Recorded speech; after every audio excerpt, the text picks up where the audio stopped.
नमस्कार साथियों, मैं आपका दोस्त राजेंद्र सभी का स्वागत करता हूं हमारे YouTube चैनल में। साथियों, अपन बात कर रहे हैं रीट मेन एग्जाम के जो मॉडल पेपर है उन पेपर रेगुलर अध्ययन कर रहे हैं। साथियों, लेवल 2 आपका जो सब्जेक्ट बनता है SST यानी कि सामाजिक अध्ययन के अपन रेगुलर मॉडल पेपर पे अध्ययन कर रहे हैं। साथियों, आपको बता दूं, इससे पहले मैंने 7 मॉडल पेपर आपको कंप्लीट करवा दिए हैं। 7वें जो मॉडल पेपर थे साथियों, उसके हमने 65 क्वेश्चन देखे हैं। आज की क्लास हम शुरुआत करेंगे साथियों 66 नंबर क्वेश्चन से। पूरे आपके लिए 150 क्वेश्चन होंगे। साथियों, आपको बता दूं, यदि आप PDF डाउनलोड करना चाहते हैं साथियों इसी क्लास की, तो आपको हमारा टेलीग्राम चैनल ज्वाइन करना पड़ेगा, जो कि आपको बिल्कुल वहां से आप निःशुल्क जो आपकी PDF है वहां से आप डाउनलोड कर सकते हैं। साथियों, क्लास अच्छी लगे तो सब्सक्राइब कर दीजिएगा चैनल को और वीडियो को लाइक कर दीजिएगा, और ये क्लास आप अपने दोस्तों तक भी शेयर कर दीजिएगा। भाग 3 है साथियों, सामाजिक अध्ययन। साथियों, क्वेश्चन नंबर 66 देखिएगा। निम्न में से किसने सिंधु घाटी सभ्यता के भारतीय उत्पत्ति के इसके क्रमिक विकास के सिद्धांत को स्वीकारा है? साथियों, इसमें से बताना है DP अग्रवाल, जॉन मार्शल या रोमेला थापर या ये सभी। साथियों, तो क्या आंसर रहेगा इस क्वेश्चन का, बताइएगा मुझे। हाँ जी, बताइएगा। बात करते हैं साथियों सिंधु घाटी सभ्यता की। सिंधु घाटी सभ्यता ऐसी सभ्यता है साथियों जो विश्व की सबसे प्राचीनतम नदी घाटी सभ्यताओं में से एक है, ये सिंधु घाटी सभ्यता। ठीक है ना। अब बात करें भारतीय उत्पत्ति के साथ इसमें क्रमिक विकास के सिद्धांत को किसने स्वीकारा है साथियों, तो आपका हो जाएगा DP अग्रवाल। इसके साथ में एक साथियों और नाम आता है अमलानंद। साथियों, कौन नाम आता है? अमलानंद।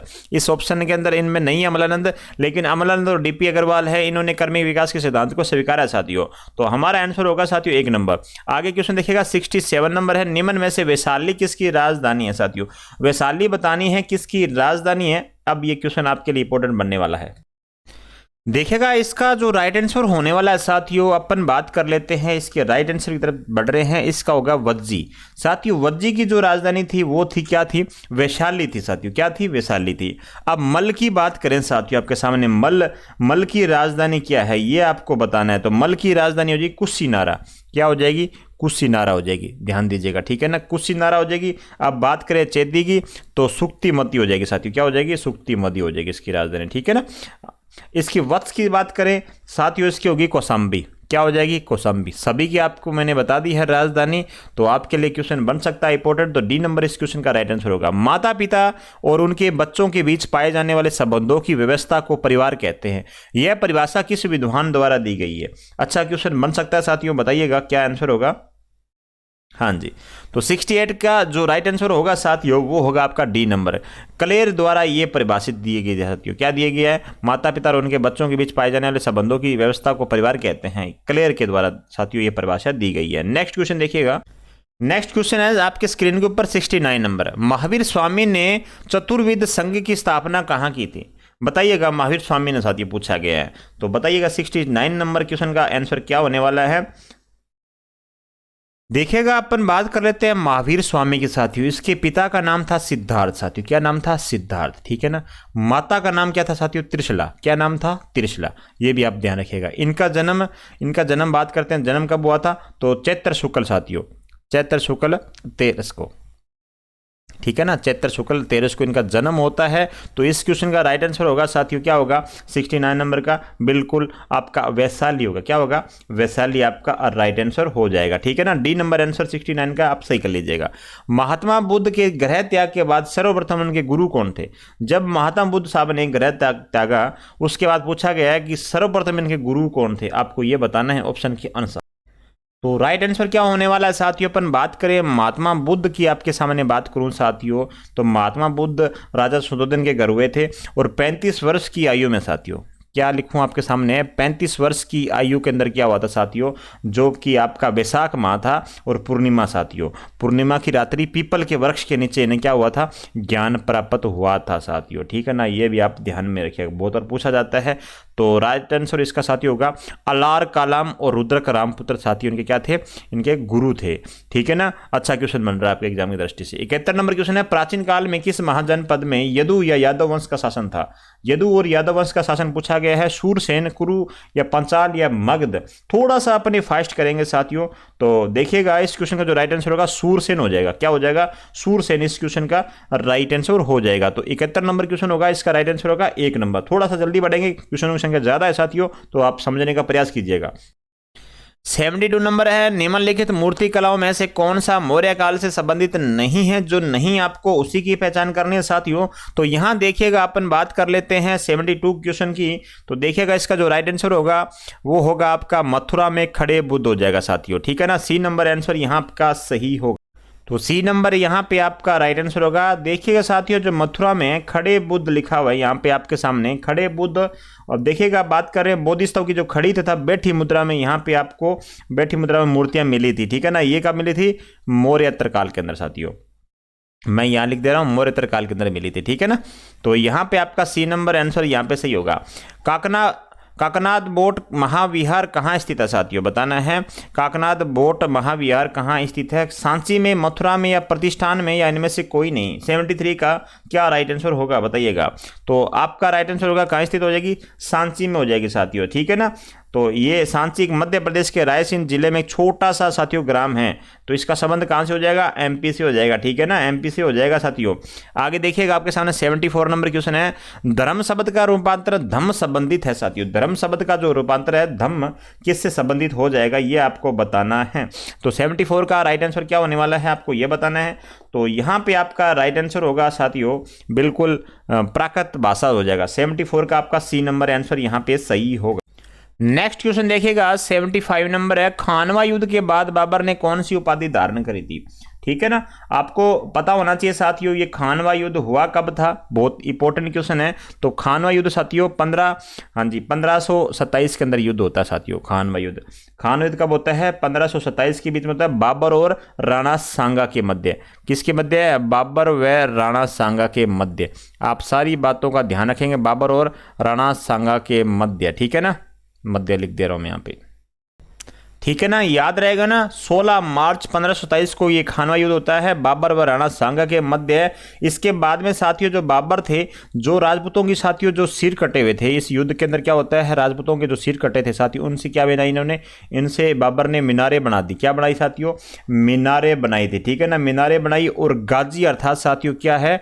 गाजी। मैं लिख दे रहा हूं यहाँ पे, गाजी का मतलब ये होता है साथियों, क्या मतलब इसका? हिंदू धर्म पर बिजली गिराने वाला। क्या मतलब होगा इसका? हिंदू धर्म पे बिजली गिराने वाला इसका अर्थ होता है। तो साथियों इसका जो राइट आंसर होगा, गाजी उपाधि धारण करी थी इसने, ठीक है ना। 75 नंबर क्वेश्चन का होगा 1 नंबर आंसर। स्वाई जयसिंह सेकंड को स्वाई की उपाधि किस मुगल शासक ने दी थी साथियों?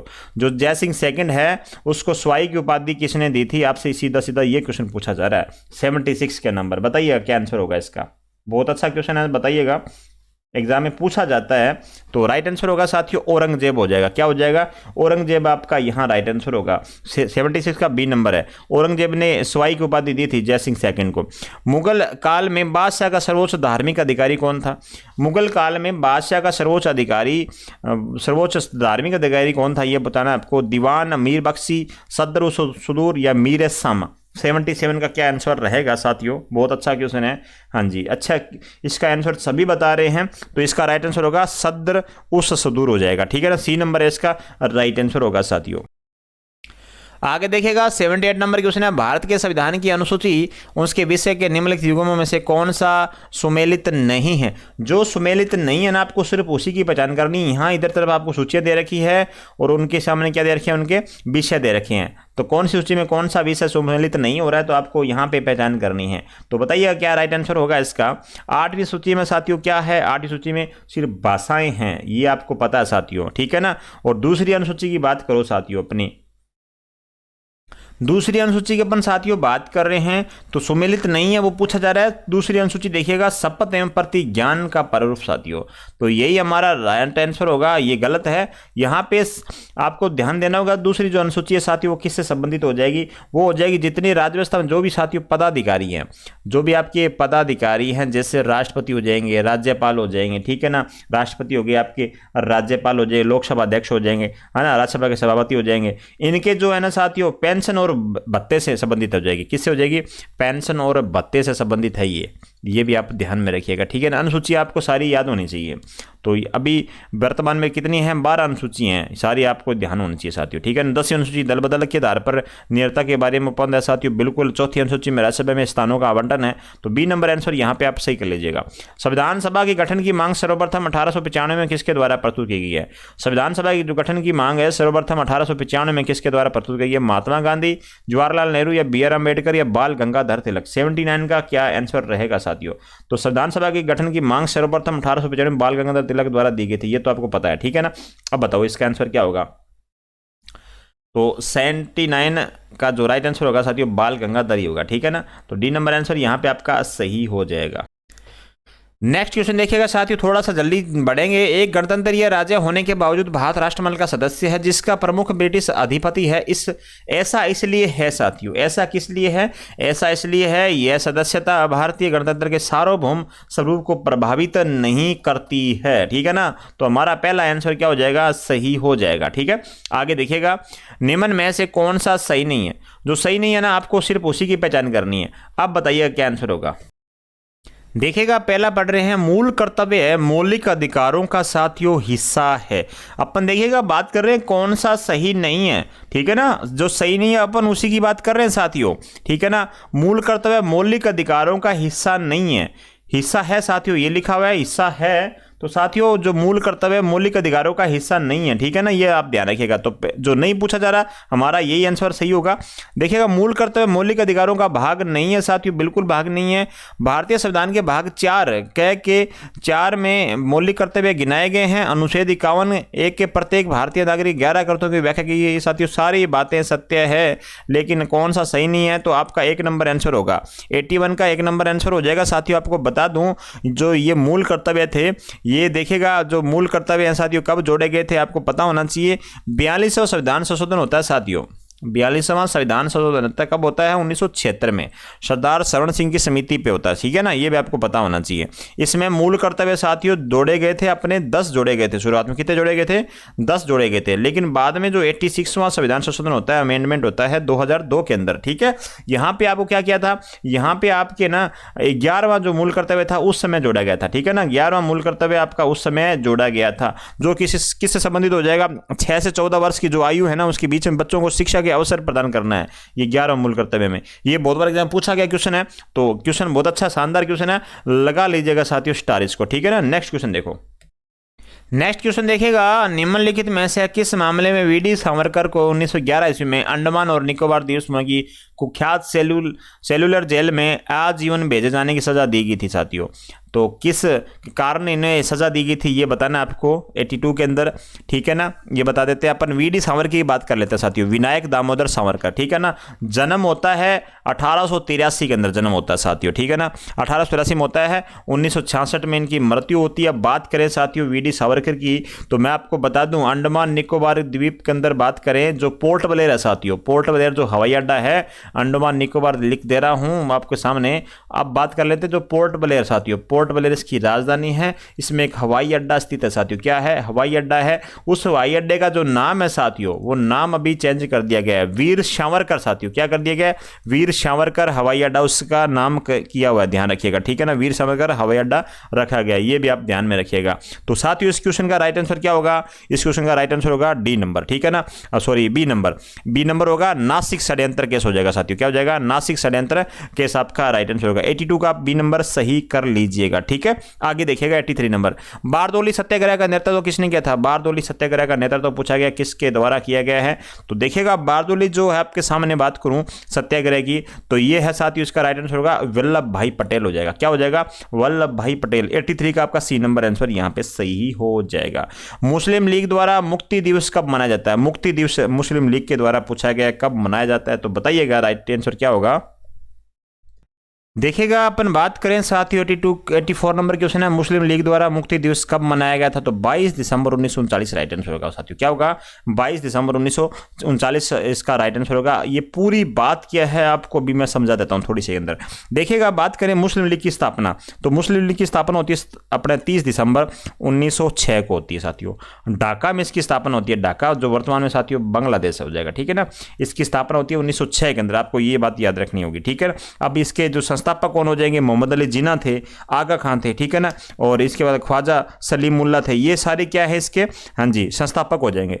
अब बात करें साथियों 26 अक्टूबर की, 26 अक्टूबर 1939 को क्या था, जो भारत का जो गवर्नर जनरल था लिन लिथगो साथियों, कौन था, लिन लिथगो, ठीक है ना, लिन लिथगो, ये था गवर्नर जनरल। इसने क्या किया था, तो इसने जो भारतीय विधानमंडल थे साथियों, इनकी सहमति के बिना ही क्या किया, भारत को सेकंड विश्व युद्ध था साथियों, जो सेकंड वर्ल्ड वॉर था उसमें शामिल कर लिया। इससे नाराज हो गए कौन हो गए, जो कांग्रेस जो मंत्रिमंडल थे उसने नाराज होकर त्यागपत्र दे दिए, त्यागपत्र दे दिए साथियों। उन्होंने यह नारा दिया कि न कोई भाई न कोई पाई, ठीक है ना। कांग्रेस सरकार के इस्तीफा देने पर मुस्लिम लीग ने क्या किया साथियों, 22 दिसंबर 1939 को क्या किया, 22 दिसंबर 1939 को क्या किया, मुक्ति दिवस के रूप में मनाया साथियों। ये थी पूरी कहानी, ठीक है। आगे देखिएगा, संघ की कार्यपालिका शक्ति निहित होती है। संघ की जो कार्यपालिका किसमें निहित होती है, प्रधानमंत्री, राष्ट्रपति, मंत्रिपरिषद या राज्यपाल में। 85 नंबर, बहुत शानदार क्वेश्चन है, बताइएगा। आर्टिकल आपको 53 याद होगा साथियों, ठीक है ना, आर्टिकल 53 की यहाँ बात चल रही है। तो 53 के अनुसार जो संघ कार्यपालिका जो आपकी शक्ति होती है साथियों, वो राष्ट्रपति में निहित होती है। किस में होती है, राष्ट्रपति में होती है। 86 देखिएगा, राज्यपाल में राज्यों का प्रतिनिधित्व किस बात पर निर्भर करता है। राज्यसभा में जो राज्य का प्रतिनिधित्व है वो किस बात पर निर्भर करेगा, राज्य का क्षेत्रफल, राज्य की जनसंख्या, इनमें से कोई नहीं, ए और बी दोनों। क्या होगा राइट आंसर साथियों, बताइएगा। तो इसका राइट आंसर होगा साथियों, हाँ जी, बी नंबर इसका राइट आंसर होगा। क्या होगा, 86 का बी नंबर, राज्य की जनसंख्या पर निर्भर करता है, ठीक है ना, बी नंबर आंसर आप सही कर लीजिएगा। लोकहित मुकदमा किसके संबंध किया जा सकता है साथियों, लोकहित मुकदमा किससे संबंध किया जा सकता है, न्यायिक पुनर्विलोकन, न्यायिक सक्रियतावाद और न्यायिक हस्तक्षेप और न्यायिक पुनीतता। बताइएगा क्या आंसर राइट होगा 87 का। बहुत अच्छा शानदार क्वेश्चन है। तो इसका राइट आंसर होगा साथियों न्यायिक सक्रियतावाद, ठीक है ना, बी नंबर आंसर यहां पे आपका सही हो जाएगा। थोड़ा सा जल्दी बढ़ रहे हैं। उच्च न्यायालय के किसी न्यायाधीश की आयु के बारे में उत्पन्न किसी प्रश्न का विनिश्चय कौन करता है। यदि आयु के बारे में यदि कोई प्रश्न उठता है तो इसका विनिश्चय, उसका निश्चय कौन करेगा, उसका डिसीजन कौन लेगा, बताइएगा। 88 के अंदर बहुत अच्छा शानदार क्वेश्चन है। देखिएगा इसका जो आंसर राइट होगा साथियों वो लेगा सर्वोच्च न्यायालय के मुख्य न्यायाधीश के परामर्श से राष्ट्रपति लेता है साथियों, ठीक है ना, लेकिन परामर्श करना पड़ेगा। मुख्य जो न्यायाधीश है, सुप्रीम कोर्ट का जो मुख्य न्यायाधीश है साथियों, उसके साथ परामर्श करेगा। अब उच्च न्यायालय के जो न्यायाधीश की बात करें साथियों, अपन इसकी कार्यकाल कितना है, कार्यकाल साथियों आपको पता होना चाहिए 62 वर्ष का कार्यकाल है, ठीक है, 62 वर्ष का कार्यकाल है इसका। और इसकी सैलरी कितनी है, तो 2,25,000 कितनी है साथियों, 2,25,000 इसकी पर मंथ सैलरी है। ये भी आप ध्यान में रखेगा। 27,000 रुपए प्रति माह इसको भत्ता भी प्राप्त होता है, ठीक है ना, 27,000 इसको प्राप्त है, भत्ता भी प्राप्त होता है, उसको जोड़ के अलग है जाती है, भत्ता अलग है, ठीक है ना, ये सैलरी है। तो कार्यकाल इसका 62 वर्ष है, ये पूछा जाता है एग्जाम के अंदर। तो राइट आंसर होगा इसका डी नंबर। आगे देखिएगा 89 नंबर क्वेश्चन है, राज्यपाल द्वारा जारी किए गए अध्यादेशों पर कौन सी कार्रवाई आवश्यक होती है, कौन सी कार्रवाई आवश्यक होती है यह बताना है। हाँ जी, क्या आंसर होगा, तो राज्य विधानमंडल की स्वीकृति साथियों, किसकी स्वीकृति, राज्य विधानमंडल की स्वीकृति, ठीक है। आगे देखिएगा आपके सामने क्वेश्चन है 90 नंबर, संविधान 73वां संशोधन एक्ट 1992 विचार करता है कि देश में त्रिस्तरीय पंचायत व्यवस्था पर निम्न में से क्या प्रावधान किए गए हैं। अब इनमें से बताने आपको, बहुत अच्छा क्वेश्चन है, अपना जो आपकी स्थानीय स्वशासन से संबंधित है ये। अब बताओ क्या आंसर इसका राइट होगा, 90 नंबर का आंसर बताना आपको। देखिएगा पहला ऑप्शन पढ़ रहे हैं, जिला आयोजन समिति का गठन करना साथियों, ये तो नहीं है। राज्य चुनाव आयोग समिति गठन करना बिल्कुल सही है। पंचायतों की वित्तीय स्थिति की समीक्षा के लिए वित्त आयोग नियुक्त करना साथियों, ये भी सही है। 2 और 3 सही हो रहे हैं यहाँ पे, तो सी नंबर आंसर आपका सही हो जाएगा। जो आपको बता दूं आपके सामने, जो अपनी पंचायती राज व्यवस्था थी साथियों, राजस्थान में कब लागू होती है, तो 23 अप्रैल साथियों, कब, 23 अप्रैल 1994 को लागू होती है राजस्थान में। ये भी आप ध्यान में रखिएगा, त्रिस्तरीय ये लागू होती है राजस्थान के अंदर, 23 अप्रैल 1994 याद रखिएगा। 91 नंबर क्वेश्चन है आपके सामने, संपत्ति, किराया और संविदा संबंधी विवादों का निपटारा किस न्यायालय में होता है। संपत्ति से संबंधित, किराया और संविदा पर जो होते हैं साथियों, उनसे संबंधित निपटारों का जो निपटारा है किस न्यायालय में होता है वो बताना आपको। 91 नंबर क्वेश्चन है, तो बहुत अच्छा क्वेश्चन है। तो इसका राइट आंसर होगा दीवानी न्यायालय साथियों, जो दीवानी न्यायालय होते हैं उसके अंदर इनका निपटारा होता है साथियों। नेक्स्ट क्वेश्चन देखो, 92 नंबर क्वेश्चन है, निम्नलिखित में से सही कथन का आपको चयन करना है। तो सही कथन इनमें से देखिए कौन होगा। अक्षांश रेखा वह काल्पनिक रेखा है जो पूर्व से पश्चिम में पृथ्वी के समानांतर वर्ताकार रूप में निर्मित होती है। बिल्कुल साथियों, बिल्कुल सही है ये। तो अक्षांश रेखाएं किसी स्थान से भूमध्य रेखा को कोणीय दूरी को प्रदर्शित करती है साथियों। 1 डिग्री के बराबर इसका जो मान होता है 111.13 किलोमीटर होता है साथियों, बिल्कुल सत्य है ये तो अक्षांश रेखा। अक्षांश से किसी प्रदेश की स्थिति का ताप कटिबंधों को निर्धारित किया जाता है साथियों, बिल्कुल बिल्कुल किया जाता है। तो उपरोक्त डी नंबर आंसर इसका सही होगा। क्या होगा? उपरोक्त डी नंबर इसका राइट आंसर होगा साथियों। यदि कुल अक्षांशों की बात करें, अक्षांश रेखाएं होती है, एक अक्षांश से होते हैं, ठीक है ना। यदि आपसे पूछे अक्षांश टोटल अक्षांशों की संख्या कितनी है तो 181 हो जाएगी। अक्षांश रेखाएं कितनी होती है साथियों? अक्षांश रेखाएं होती है 179, ठीक है ना। यहां से आपसे क्वेश्चन बन सकता है। आगे देखिएगा 93 नंबर क्वेश्चन है, पृथ्वीराज चौहान तृतीय का समकालीन चंदेल शासक था साथियों। पृथ्वीराज चौहान तृतीय का जो समकालीन चंदेल शासक था वो परमर्दी देव था, या जयवर्मा था, या कीर्ति वर्मा था, या यशो वर्मा। सिंपल क्वेश्चन है, आंसर आप तक पहुंच गया होगा अभी तक, ठीक है ना। हाँ जी, बताइएगा। पृथ्वीराज चौहान और मोहम्मद गौरी के बाद बीच में 2 युद्ध लड़े गए थे, तराइन का प्रथम और तराइन का सेकंड, 1191 1192। दोनों बातें आपको पता है। क्या आंसर होगा? तो परमर्दी देव आपका राइट आंसर होगा। परमर्दी देव चंदेल हो जाएगा आपका राइट आंसर, ठीक है ना। बहुत अच्छा क्वेश्चन है ये। आगे देखिएगा 94 नंबर क्वेश्चन है, राजस्थान पंचायती राज अधिनियम 1994 के अनुसार निम्नलिखित में से कौन सा एक जिला परिषद का संगठक नहीं है? जो संगठक नहीं है वो पूछा जा रहा है। तो अब बताइएगा राइट आंसर क्या होगा आपका। क्या राइट आंसर हो सकता है साथियों? देखिएगा इसका राइट आंसर जो साथियों होने वाला है वो डी नंबर हो जाएगा। ग्राम सभा का सदस्य राइट आंसर होगा डी नंबर, ठीक है ना। अपन बात कर लेते हैं पंचायती राज जो आपका विभाग है उसकी स्थापना कब हुई थी। राजस्थान में जो पंचायती राज विभाग स्थापित हो, इसका स्थापना होती है 1949 के अंदर, ठीक है ना। विभाग की अपन बात कर रहे हैं, किसकी बात कर रहे हैं? विभाग की अपन यहाँ पे आपके सामने बात कर रहे हैं। यदि राजस्थान ग्राम पंचायत अधिनियम पूछा जाए आपसे तो अधिनियम साथियों हो जाएगा आपका 1953 हो जाएगा। क्या हो जाएगा? 1953 हो जाएगा, ठीक है ना। इसके बाद में पंचायती राज संस्थाओं के साथियों क्या किया गया था? उद्घाटन किया था, ये भी आपको पता है। पंचायती राज संस्थाओं का उद्घाटन किया गया, कहाँ से हुआ ये भी पता है आपको। 1959 साथियों, कब हुआ था? 2 अक्टूबर 1959 को इसका होता है बगदरी। अब बगदरी कहाँ पर है साथियों? ये नागौर के अंदर है। यहाँ से इसका उद्घाटन होता है पंडित जवाहरलाल नेहरू के, ठीक है ना। पंडित जवाहरलाल नेहरू के द्वारा इसका उद्घाटन किया जाता है। सारी बातें आप यहाँ से आप ध्यान रखिएगा, पंचायती राज विभाग से इंपॉर्टेंट बनता है आपका ये टॉपिक, ठीक है ना। आगे देखिए संघ सूची का विषय जो नहीं है, जो संघ सूची का विषय नहीं है, ठीक है ना। संघ सूची पूछी गई आपसे, ध्यान रखिएगा। तो संघ सूची का विषय कौन सा नहीं है इनमें से बताना आपको। तो संघ सूची का साथियों विषय जो नहीं है कानून व्यवस्था, ठीक है ना। कानून व्यवस्था संघ सूची का विषय नहीं है। शेयर बाजार है, स्टॉक मार्केट है, ये मुद्रा है, डाक है, लेकिन संघ सूची का जो कानून व्यवस्था है साथियों ये नहीं है विषय, ठीक है ना। आगे देखिएगा वर्तमान में देश के सबसे बड़े राज्य का राज्यपाल है। सबसे बड़े देश का राज्यपाल बताइएगा। तो वर्तमान में बताओ कौन है सबसे बड़ा राज्य? तो राजस्थान ही तो है राज्य, सबसे बड़ा क्षेत्र की दृष्टि से राजस्थान है। अब राजस्थान का जो राज्यपाल है वो कौन है साथियों? वो है कलराज मिश्र। कौन हो जाएगा? कलराज मिश्र। कलराज मिश्र को आपको पता है 5 साल के लिए चुना गया साथियों, ठीक है ना। इससे पहले जम्मू कश्मीर के राज्यपाल थे। तो आपको ये सारी बातें ध्यान में रखनी होगी। आगे देखिएगा नेक्स्ट क्वेश्चन। हाँ जी, उच्च ज्वार का निर्माण होता है। उच्च ज्वार का निर्माण क्यों होता है साथियों बताना है। तो उच्च ज्वार आपको पता ही है, जो ज्वार साथियों ये ऊपर नीचे जैसे है ना, पानी ऊपर नीचे, उच्च ज्वार ये किसकी वजह से होता है? पानी का ऊपर नीचे जाना साथियों, ये बताना है। तो उच्च ज्वार ही बताना आपको, निम्न ज्वार नहीं बताना है। तो बताओ 97 का क्या आंसर होगा साथियों? तो यहाँ आंसर होगा साथियों, चंद्रमा तथा सूर्य एक सीध में पृथ्वी को आकर्षित करते हैं।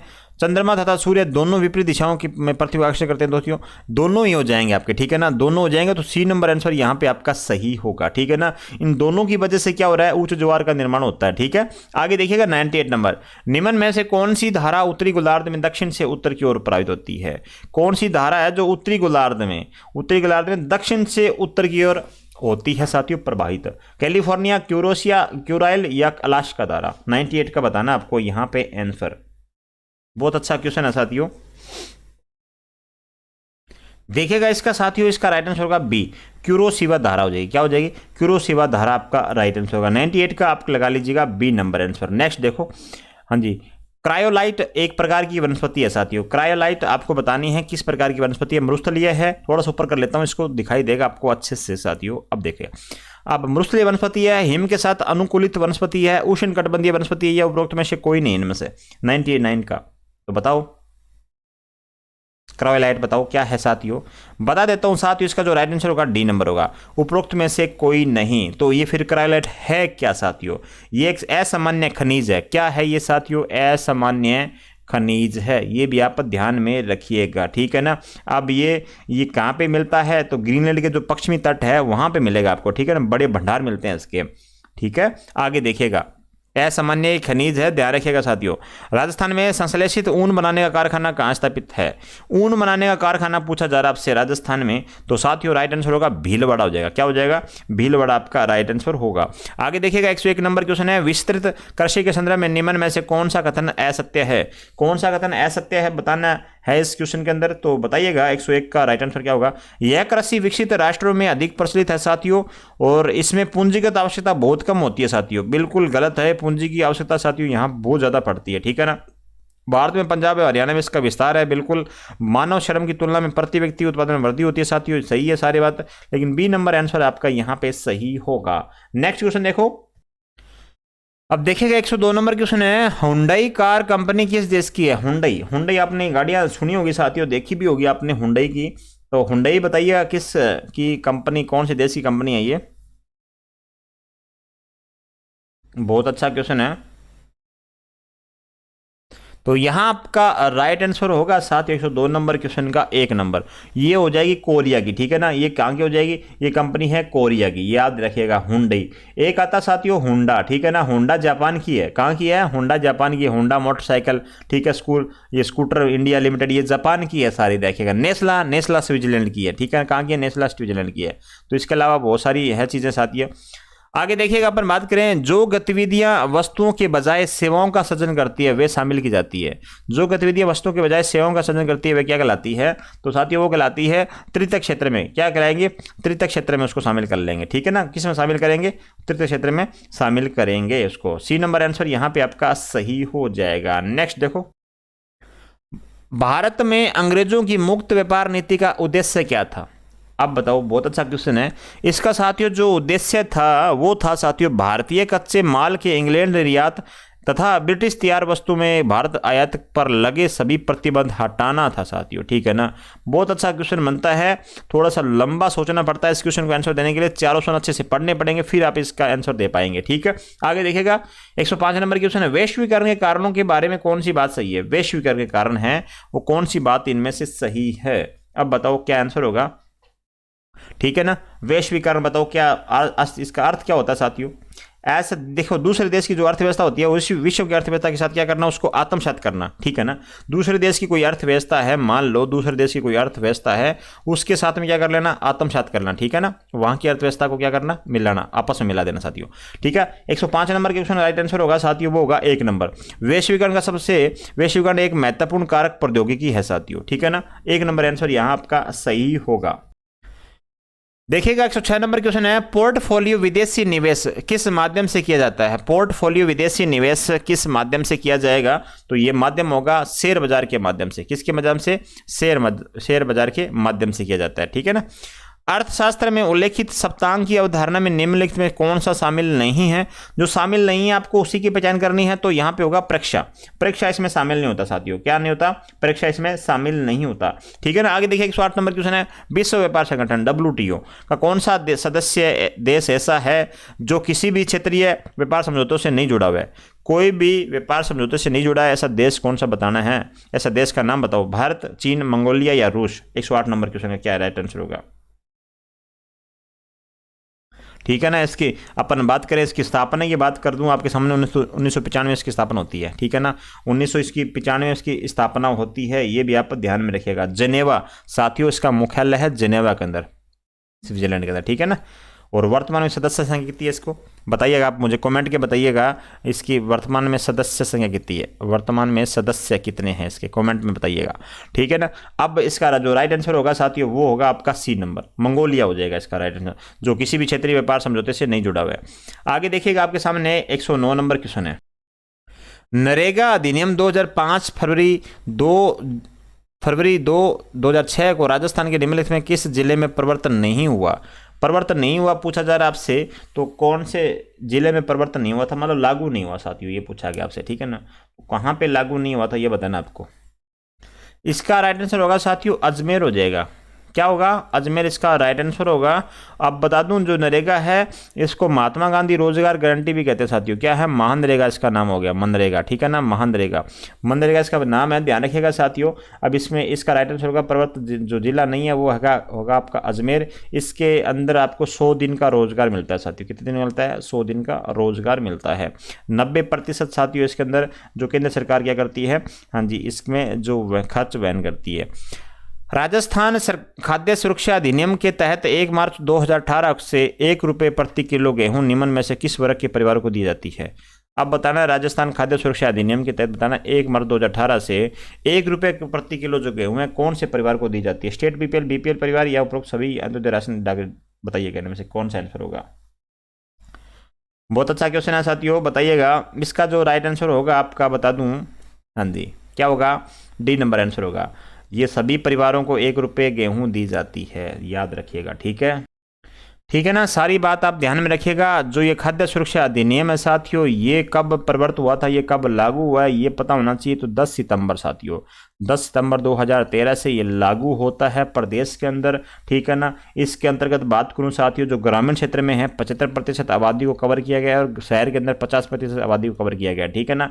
और चावल की बात करें साथियों, यहाँ पे चावल मिलेगा 3 रुपये किलो और गेहूँ मिल रहा है आपको 1 रुपये किलो। और जो मोटा अनाज साथियों, मोटा अनाज मिल रहा है आपको 2 रुपये किलो। अब भी एक करंट का प्रश्न यहाँ पे मैं शेयर कर लेता हूँ आपके साथ के अंदर, यहाँ पे शेयर कर लेता हूँ। जो मोटे अनाज है साथियों, जो वर्तमान में जो केंद्र का बजट है 2023 का, मोटे अनाज के रूप में राजस्थान के साथियों किसको शामिल किया गया है? तो क्वेश्चन इंपॉर्टेंट बनता है साथियों, बताइएगा।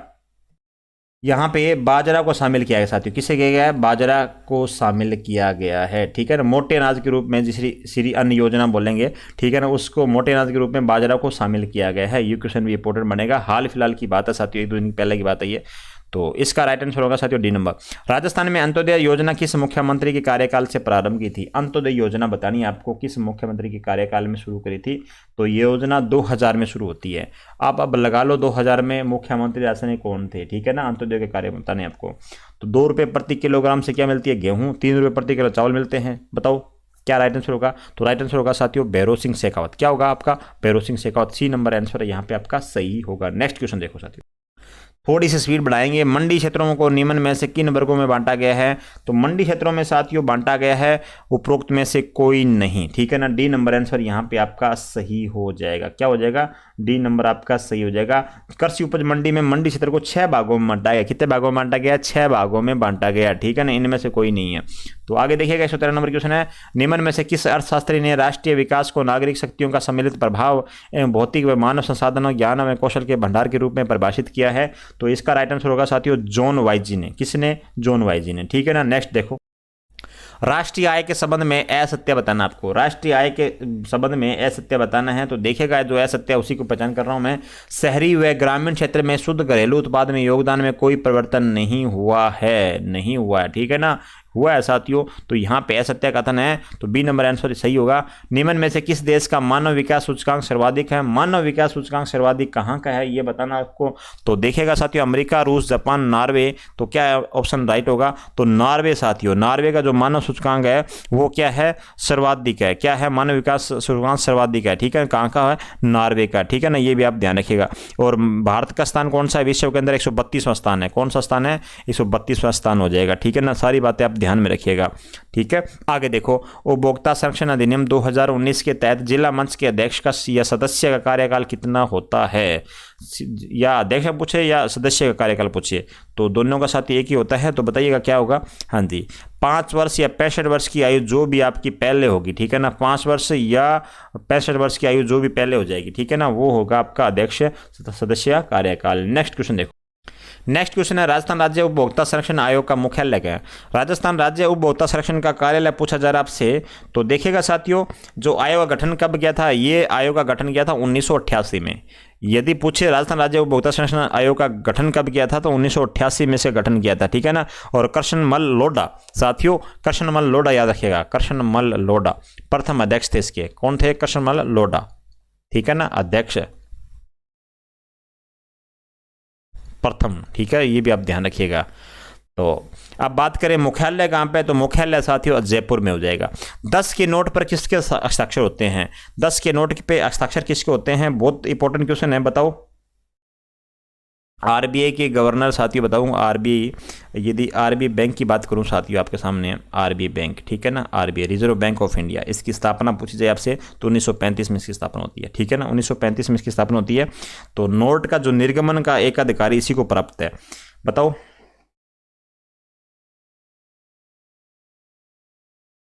देखिएगा इसका जो राइट आंसर होगा साथियों वो होगा डी नंबर, रिजर्व बैंक के गवर्नर जनरल, ठीक है ना, गवर्नर के इस पे हस्ताक्षर होते हैं।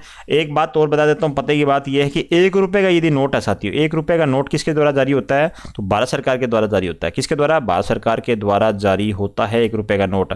1 रुपए के नोट के ऊपर साइन किसके होंगे, फिर भारत के जो वित्त मंत्री होता है साथियों उसके साइन होते हैं, ठीक है ना, 1 रुपए के नोट पे सिर्फ। बाकी जो नोट होते हैं उसके ऊपर साइन किसके होंगे, रिजर्व बैंक के गवर्नर पे, ठीक है ना। आप सारी बातें ध्यान में यहाँ पे रखनी होंगी आपको। निम्नलिखित कथनों पर विचार कीजिएगा, ये बताना आपको। देखिएगा पहला क्या है, ऊंचाई के साथ वायु दाब में प्रति 600 फीट पर 1 इंच या 3.4 MB की दर से गिरावट होती है साथियों। बिल्कुल ये तो हमारा सही हो जाएगा। मिलीबार एक तरह का बल होता है जो प्रति वर्ग सेंटीमीटर सतह पर 1000 डाइन के बराबर होता है, जबकि डाइन ताप की यूनिट होती है साथियों, ये गलत है हमारा। नेक्स्ट देखते हैं। देखिएगा आगे लिखा हुआ है अधिक ऊंचाई पर वायुदाब तेजी से बढ़ता है साथियों, अधिक ऊंचाई पर वायुदाब तेजी से बढ़ता है, ये भी गलत है। मानक वायुदाब में स्थानिक तथा कालिक परिवर्तन होते हैं साथियों, ये सही। 1 और 4 दो ही सही हो रहे हैं, तो यहाँ पे बी नंबर आंसर आपका सही होगा। कौन सा होगा, 119 का बी नंबर आंसर आपका सही होगा, ठीक है ना, 119 का बी नंबर आंसर आप सही कर लीजिएगा। नेक्स्ट देखिएगा 120 नंबर क्वेश्चन है, मदर ऑफ पर्ल क्लाउड किस मंडल में दिखाई देते हैं। मदर ऑफ पर्ल क्लाउड किस मंडल में दिखाई देते हैं, समताप में, सौर मंडल में, या मध्य में, आयन मंडल में। ये क्वेश्चन बहुत अच्छा क्वेश्चन है साथियों, तो बताओ। तो राइट आंसर होगा साथियों समताप मंडल हो जाएगा। कौन सा हो जाएगा, समताप मंडल हो जाएगा आपका। तो ये समताप मंडल है साथियों, ये पृथ्वी की सतह से है ना, ये 24 से 32 किलोमीटर की ऊंचाई पे होते हैं साथियों, ठीक है ना, ठीक है ना। अब बोलोगे सर ये मदर ऑफ पर्ल क्लाउड है क्या, जो साथियों बता देता हूं, ये समताप मंडल है 20 से 32 किलोमीटर साथियों, 20 या 24 से 32 किलोमीटर की ऊंचाई से मिलते हैं। मैं यहाँ पे लिख दे रहा हूँ आपके सामने थोड़ा सा, है ना, 24 से 32 किलोमीटर की ऊंचाई पे ये समताप मंडल है साथियों। अब कभी कभार क्या होता है यहाँ पे ना, आपको क्या मिलेगा साथियों, आपको यहाँ पे मिलेंगे मेघ, उच्च मेघ मिलेंगे। क्या मिलेंगे साथियों, उच्च मेघ मिलते हैं, ठीक है ना। उच्च मेघ जो साथियों वो होते हैं, वो आपकी कैसे होते हैं, हल्के व मशहूराकार होते हैं। कैसे होते हैं, हल्के व मशहूराकार होते हैं। उन्हीं को क्या कहेंगे, उन्हीं को कहेंगे मदर ऑफ पर्ल क्लाउड कहेंगे साथियों। 21 नंबर क्वेश्चन है, मित्रों व रिश्तेदारों को दी जाने वाली उधार कौन सी शाखा है। मित्र व रिश्तेदार होते हैं, उनको उधार देते हैं साथियों, वो कौन सी शाखा होती है। तो सिंपल क्वेश्चन है, व्यक्तिगत शाख होती है। कौन सी होती है, व्यक्तिगत। कालीबंगा से कुल कितनी कब्रें मिली हैं, कालीबंगा बताइएगा साथियों, बहुत अच्छा क्वेश्चन है। कालीबंगा के आपके सामने पूरी बात कर लेता हूं मैं कालीबंगा के सामने, ठीक है ना। ये कालीबंगा है कहां पर साथियों, हनुमानगढ़ के अंदर है। कौन सी नदी के किनारे पे स्थित है, तो घग्गर नदी या सरस्वती नदी के किनारे पे स्थित है ना। कालीबंगा अलावा यहाँ पे और भी स्थल है, पीलीबंगा, रंगमहल, वो भी यहाँ पे आपके शामिल हो जाते हैं, ठीक है ना। तो आपको पता है यहाँ पे एक खोपड़ी मिली थी जिसमें 6 छेद थे। क्या मिली थी साथियों, खोपड़ी मिली थी जिसमें 6 छेद थे आपके, ठीक है ना। ये भी आप ध्यान रखिएगा, 6 छेद वाली खोपड़ी भी यहाँ मिली थी, ठीक है। और इसके अलावा अपन बात कर लेते हैं यहाँ पे कब्रें कितनी है, तो कब्रें हैं यहाँ पे 37 कब्रें मिली। कितनी मिली है, 37 कब्रें मिली हैं आपकी, ठीक है ना। आगे देखिएगा नेक्स्ट क्वेश्चन, भारतीय संविधान के अनुच्छेद 74 और 75 किन विषयों पर विचार करते हैं। 74 और 75 बताना है, किन विषयों पर विचार करते हैं ये बताइएगा। मंत्रिपरिषद, लोकसभा के सदस्य, भारत के राष्ट्रपति, या मंत्रिपरिषद, मंत्रिमंडल के सदस्य। अच्छा क्वेश्चन है, बताइएगा क्या आंसर होगा इसका। तो राइट आंसर होगा साथियों मंत्रिपरिषद हो जाएगा। 74 जो 75 अनुच्छेद है वो मंत्रिपरिषद के जो विषय होते हैं उन पर विचार करता है, ठीक है ना। भारत का राष्ट्रपति आपातकाल की उद्घोषणा, आपातकाल की उद्घोषणा कब करता है, जब प्रधानमंत्री की सलाह पे कर सकता है, मंत्री परिषद की सलाह पे करता है, या अपने विवेक पे करता है। तब करता है जब साथियों उद्घोषणा करने के लिए संघ मंत्रिमंडल का निर्णय उसे लिखित रूप में समुचित किया जाए। तो बताइएगा 124 का क्या आंसर होगा। बहुत अच्छा क्वेश्चन है ये। देखिएगा अपन बात कर लेते हैं साथियों, जो आपातकाल की घोषणा होती है अपन, ये कौन से आर्टिकल से स्टार्ट होती है, तो 352 से लगाकर 360 जो आर्टिकल है साथियों, यहाँ तक आपके जितने भी आपातकाल है साथियों, इनके बीच में आपके आर्टिकल में आ जाएंगे जितने भी आर्टिकल, ठीक है ना। तो देखिएगा अपन बात करते हैं 24 नंबर क्वेश्चन का आंसर क्या होगा। यह तब कर सकता है जब ऐसी उद्घोषणा करने के लिए संघ मंत्रिमंडल का निर्णय उसे लिखित रूप में ससूचित किया जाए साथियों। तो डी नंबर आंसर यहाँ पे आपका सही होगा। 25 नंबर क्वेश्चन है, 125 नंबर है, निम्न को सुमेलित कीजिएगा। सूची 1 और सूची 2 दे रखी है, आर्टिकल 140, 141 और 143 और 114। तो साथियों इसके अंदर है क्या क्या ये आपको बताने हैं, ठीक है ना, आपस में इनको सुमेलित करना है आपको यहाँ पे। तो बताइएगा क्या होगा। उच्चतम जो न्यायालय है साथियों, उच्चतम न्यायालय से संबंधित है ये सारे, बताओ 125 के अंदर बताना आंसर क्या होगा। तो साथियों जैसे ये लिखे हुए हैं ना वैसे ही सही होगा। अनुच्छेद 140 में उच्चतम न्यायालय की आनुषंगिक शक्तियां हैं। 141 में उच्चतम न्यायालय द्वारा घोषित विधि का सभी न्यायालयों पर आबंध करना होना है। 143 में उच्चतम न्यायालय से परामर्श करने की राष्ट्रपति की शक्ति है। और 144 के अंदर क्या है, सिविल और न्यायिक प्राधिकरण द्वारा उच्चतम न्यायालय की सहायता से कार्य किया जाना है। तो यहाँ पे 1 2 3 4 आपका सही होगा। यहाँ पे आंसर होगा साथियों 1 नंबर आंसर होगा। नेक्स्ट देखो, चौथा पार्ट यहाँ पे आपका स्टार्ट हो गया है, शैक्षणिक रीति विज्ञान। साथियों क्लास अच्छी लग रही है तो मैं फिर से एक बार गुजारिश करूंगा, वीडियो को लाइक कर दीजिएगा साथियों, वीडियो को लाइक करिएगा, चैनल को सब्सक्राइब भी कर दिएगा। परिमाणात्मक मूल्यांकन में कितने प्रकार की परीक्षाएं होती है साथियों। जो परिमाणात्मक मूल्यांकन होते हैं उसमें कितने प्रकार की परीक्षाएं होती है, 1 2 3 या 4। तो क्या राइट आंसर होगा इसका साथियों, राइट आंसर होगा सी नंबर। 3 प्रकार की परीक्षाएं होती है साथियों। कितने प्रकार की परीक्षाएं होती हैं, 3 प्रकार की परीक्षा होती है, सी नंबर। किसके अनुसार समाज मिति किसी एक विशेष समय में एक समूह से सब सदस्यों के पारस्परिक संबंधों की समूची संरचना को सरल और लेखा शास्त्रीय ढंग से पेश करने का साधन है। किसके अनुसार है, तो ये साथियों जे वेन राइट स्टोन हो जाएगा। राइट आंसर क्या हो जाएगा, जे वेन राइट स्टोन आपका राइट आंसर होगा। उपचारात्मक शिक्षण में एक शिक्षक छात्रों को किससे संबंधित दोषों से मुक्त करके उनको उचित ज्ञान देता है, अधिगम, खेल, मानसिक व्याधि या शारीरिक व्याधि। तो राइट आंसर यहाँ पे होगा आपका अधिगम हो जाएगा। क्या हो जाएगा, अधिगम आपका राइट आंसर होगा। देखिएगा किस परीक्षा द्वारा बालक तीव्र तथा शीघ्र समझने वाला बनता है। तो किस परीक्षा के द्वारा पूछा गया यहाँ पे, तो साथियों ये हो जाएगा लिखित परीक्षा के द्वारा। क्या होता है, बालक तीव्र तथा शीघ्र समझता है। मनोविज्ञान ने विकास की 4 अवस्थाओं का विशदता से निरूपण किया है। कौन कौन सी हैं वो, तो ये हो जाएंगे आपकी, कौन कौन सी हो जाएंगी, वो हो जाएंगे कौशव, बाल्यावस्था, किशोरावस्था और वृद्धावस्था हो जाएगी, ठीक है ना। तो कौशव मतलब शेषावस्था, बाल्यावस्था, किशोरावस्था व व्यवस्थावस्था हो जाएगी। कौशव की बात करें साथियों, ये कितने से कितने तक, जन्म से 6 वर्ष तक है, जन्म से 6 वर्ष तक साथियों, ठीक है ना। अब ये बाल्यावस्था की बात करूं तो ये 6 से 12 हो जाएगी। और इसके बाद किशोरावस्था की बात करें तो 12 से 18 हो जाएगी। और साथियों ये हो जाएगी वृद्धावस्था, तो 18 से लगाकर मृत्यु तक हो जाएगी। व्यवस्था, ये वृद्धावस्था लिखा हुआ है, यहां पे लिखना था आपको वयस्क अवस्था, ठीक है ना। वयस्क अवस्था से 18 से लगाकर मृत्यु तक हो जाएगी व्यवस्था अवस्था, ठीक है ना। तो यहाँ पे आपका राइट आंसर कौन सा होगा, बी नंबर हो जाएगा। कौन सा होगा साथियों, बी नंबर हो जाएगा यहाँ पे आपका सही।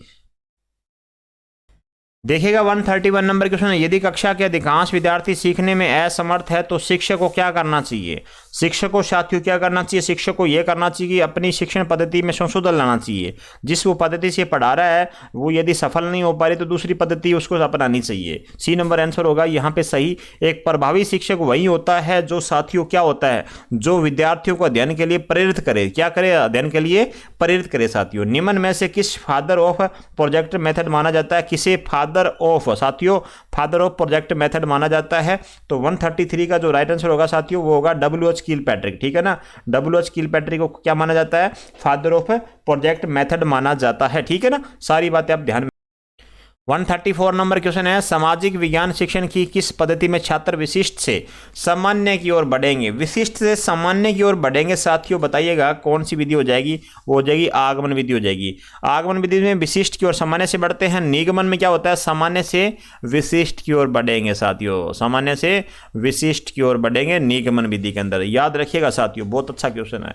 135 नंबर है, निम्न में से कौन सा सबसे उच्च प्रकार का चिंतन माना जाता है। सबसे उच्च प्रकार का चिंतन माना जाता है साथियों कौन सा, तार्किक चिंतन माना जाता है सबसे उच्च प्रकार का, ठीक है ना। आगे देखिएगा 136 नंबर क्वेश्चन है आपके सामने, सही कथन का यहाँ पे आपको चयन करना है 136 के अंदर। तो सही कथन कौन सा होगा, देखिएगा शिक्षा मनोविज्ञान शैक्षिक परिस्थितियां में मानव व्यवहार का अध्ययन करता है। शिक्षा मनोविज्ञान अधिगमकर्ता को एक व्यक्ति के रूप में देखता है। शिक्षा मनोविज्ञान में प्रशिक्षण और अभ्यास को व्यवहारवाद के साथ जोड़ा जाता है। तो यहाँ पे आंसर होगा डी नंबर होगा आपका राइट आंसर। ठीक है, अधिगम के कौन से सिद्धांत में अध्यापक सुविधा प्रदाता की भूमिका निभाते हैं? सुविधा प्रदाता की जो भूमिका है वो कौन से सिद्धांत में निभाते हैं साथियों? तो वो निभाते हैं आपके निर्मितवादी के अंदर। किस में निभाते हैं? निर्मितवादी के अंदर निभाते हैं। निम्न में से कौन सा वाद शिक्षा मनोविज्ञान पर आधारित है? कौन सा वाद है जो शिक्षा मनोविज्ञान पर आधारित है? आपका राइट आंसर होगा प्रकृतिवाद हो जाएगा। बालक के सम्यक विकास के लिए निम्नलिखित में से किनका सहयोग सर्वाधिक अनिवार्य है? किनका सहयोग सर्वाधिक अनिवार्य है इनमें से? तो 139 का जो राइट आंसर होगा साथियों वो होगा वंशानुक्रम और वातावरण का साथियों। क्या हो जाएगा? बी नंबर आंसर यहाँ पे सही। फ्राइड के अनुसार मन की संरचना की सही कोटि क्या है? मन की संरचना की सही कोटि आपको बतानी है फ्राइड के अनुसार। तो फ्राइड के अनुसार साथियों वो हो जाएगी आपकी इदम, अहम, अति अहम। ठीक है ना, इदम, अहम और अति अहम हो जाएगी। ठीक है, तो यहां पे आपका बी नंबर सही हो जाएगा। नेक्स्ट देखो, निम्नलिखित में से कौन सा बुद्धि का सिद्धांत प्रक्रिया उन्मुखी सिद्धांत की श्रेणी में नहीं आता है साथियों?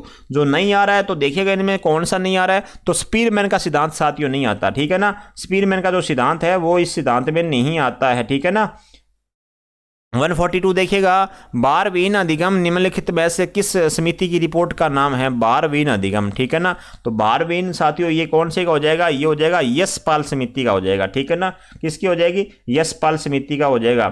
ये समिति कब गठित हुई थी? तो ये कमेटी गठित होती है 1992 के अंदर। कब होती है साथियों? 1992 के अंदर होती है कमेटी। ठीक है ना, उसका उद्देश्य क्या था? उद्देश्य था साथियों छात्रों पर पढ़ाई के दौरान जो पढ़ने वाला जो साथियों भार है उसको कम करना। क्या करना? छात्रों में जो पढ़ाई के समय जो भार पड़ता साथियों उसको क्या करना? कम करना। ठीक है ना, यशपाल समिति का प्रमुख उद्देश्य था। नेक्स्ट देखो, सृजनात्मकता की पहचान के लिए गिलफोर्ड ने जिन परीक्षणों का निर्माण किया उनके द्वारा वह सृजनात्मकता के विभिन्न गुणों का मापन करते थे। निम्न में से कौन सा विकल्प केवल उन्हीं गुणों को अंकित करता है? तो 143 का राइट आंसर होगा साथियों वो होगा सी नंबर, निरंतरता, लोचनीयता और मौलिकता और विस्तार। ठीक है ना, सी नंबर आंसर यहां पे सही होगा। 144 देखेगा, निम्नलिखित में से कौन सा आंतरिक अभिप्रेरणा का सबसे अच्छा उदाहरण है? सबसे अच्छा उदाहरण यहां पे पूछा जा रहा है। ठीक है ना, सपना कहानी पुस्तक पढ़ रही है क्योंकि उसके शिक्षक ने इसे दिया है और वह अपने शिक्षक को खुश करना चाहती है। साथियों ये तो गलत है, खुश करने के लिए पढ़ाई कर रही है। मानव कक्षा में एक अच्छा ग्रेड प्राप्त करने के लिए कड़ी मेहनत करता है, अच्छी ग्रेड प्राप्त करने के लिए प्राप्त करता है साथियों, ये भी गलत है हमारा। नेक्स्ट देखो, ऋतु कक्षा में होने वाले टेस्ट के लिए कड़ी मेहनत कर रही है क्योंकि वह पाठ्यक्रम सामग्री का अध्ययन करने में आनंद महसूस करती है साथियों, आनंद महसूस करती है। ठीक है ना, जब कोई पढ़ाई में जब आनंद आएगा ना साथियों तभी अच्छा लगता है पढ़ने के अंदर। क्या होता है? आनंद आएगा तभी अच्छा लगता है पढ़ाई करने के अंदर। ठीक है ना, तो आप ये भी आप बात को ध्यान में रखिएगा। 145 नंबर क्वेश्चन देखिएगा, समायोजन व्यक्ति की डॉट है जो उसकी आवश्यकता, इच्छा एवं वातावरण के कारकों के बीच संतुलन बनाए रखती है, जो उनकी संतुष्टि में सहायक है। वाक्य को नीचे दिए गए शब्दों में से सही को चुनकर पूरा भरिएगा। योग्यता, क्षमता, धैर्य, व्यवस्था। तो समायोजन व्यक्ति की साथियों क्या है? ये है समायोजन व्यक्ति की योग्यता है साथियों, जो उसकी आवश्यकता, इच्छा और वातावरण के कारकों के बीच संतुलन बनाए रखती है। ठीक है ना, आगे देखो, अंतिम पार्ट है आपका सूचना तकनीकी साथियों। 5 क्वेश्चन और बचे हैं। कंप्यूटर में द्वितीयक संग्रह सिस्टम के रूप में निम्नलिखित में से किसे प्रयोग किया जाता है? रोम, रैम, फ्लॉपी या ऐप रोम? बताइएगा। 146 में कंप्यूटर में द्वितीयक संग्रह पूछा गया। ठीक है ना, तो बताइएगा रोम का प्रयोग किया जाता है साथियों। बिल्कुल आपका राइट आंसर होगा 146 का 1 नंबर, रोम का प्रयोग साथियों, ROM। ठीक है ना, इसका प्रयोग किया जाता है रोम के अंदर। रीड ओनली मेमोरी, क्या लिखेंगे इसको? रीड ओनली मेमोरी, है ना। तो बी नंबर आंसर यहाँ पे 1 नंबर आंसर आपका सही होगा। यूनिक्स प्राचलन सिस्टम किसके लिए उपयुक्त होता है साथियों? ये सिस्टम किसके लिए उपयुक्त होता है? यूनिक्स पूछा गया आपसे, तो ये होता है साथियों बी नंबर। ठीक है ना, बहुप्रयोगता के लिए। किसके लिए होता है? बहुप्रयोगता के लिए यूज होता है। आगे देखिएगा, संकेत भाषा का संबंध किससे है? संकेत भाषा का संबंध पूछा गया है, तो संकेत भाषा का शब्द हो जाएगा अंगुली छाप हो जाएगा। क्या हो जाएगा? अंगुली छाप से इसका हो जाएगा, जिसे फिंगरप्रिंट कहते हैं साथियों। क्या अंगुली छाप, फिंगरप्रिंट है ना संकेत भाषा का संबंध। आगे देखो, अंतिम 2 क्वेश्चन बचे हैं। मैंने आपको पहले ही बोला था यदि क्लास अच्छी लग रही है तो आप वीडियो को लाइक, चैनल को सब्सक्राइब कर दीजिएगा यदि अच्छे लगे तो साथियों। ठीक है ना, अब देखिएगा, जब कई कंप्यूटर को एक छोटे से क्षेत्र में बिना टेलीविजन के तारों के परस्पर जोड़ दिया जाता है उसे क्या कहते हैं? एक कंप्यूटर साथियों, कई कंप्यूटर है, कई कंप्यूटर को एक छोटे से क्षेत्र में बिना टेलीफोन के तारों से जोड़ा जाता है उसे क्या कहेंगे? सुदूर संचार नेटवर्क, स्थानीय क्षेत्र नेटवर्क, विस्तृत क्षेत्र नेटवर्क या मूल्य योजक नेटवर्क। अच्छा क्वेश्चन है साथियों एग्जाम की दृष्टि से, तो इसका राइट आंसर होगा स्थानीय क्षेत्र नेटवर्क, LAN, लेन, ठीक है ना, लेन हो जाएगा इसका राइट आंसर है। अंतिम क्वेश्चन है सीपीयू का निष्पादन प्राय किस में मापा जाता है? सीपीयू का निष्पादन किस में मापा जाता है? GB, MH या MIPS या बैंड दर के अंदर? तो इसका नापा जाता है साथियों, वो होगा आपका MH के अंदर, ठीक है ना। सीपीयू का निष्पादन प्राय किस में मापा जाता है? MH के अंदर। ये थे साथियों आज की क्लास के 150 क्वेश्चन। क्लास कैसी लगी आप मुझे कमेंट के माध्यम से बता सकते हैं। यदि अच्छी लगे तो चैनल को सब्सक्राइब, वीडियो को लाइक और कमेंट करना मत भूलिएगा साथियों। आपके कमेंट हमें मोटिवेशन काम करते हैं। तो थैंक यू सो मच सभी साथियों का, धन्यवाद।